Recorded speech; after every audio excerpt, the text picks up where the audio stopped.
ಒಂದಾನೊಂದು ಊರಲ್ಲಿ ಒಬ್ಬ ಹುಡುಗನಿದ್ದನು, ಯಾರಿಗೂ ಹೆದರದ ರಣಧೀರನು. ರಾವಣನಂಥವನೊಬ್ಬ ಅವನ ಸಾಕುತ್ತಿದ್ದನು, ಕಾರಣ ಹುಡುಗನು ಅನಾಥನು.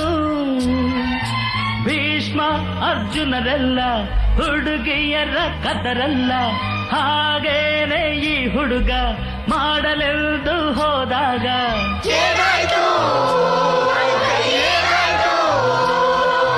ಪ್ರೀತಿಯ ಕಡಲಲ್ಲಿ ಬಿದ್ದನೋ.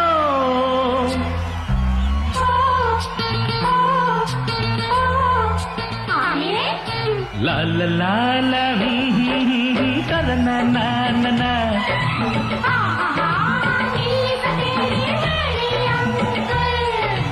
ಆ ಪ್ರೀತಿಯ ಕಡಲಿನ ಬಳಿಗೆ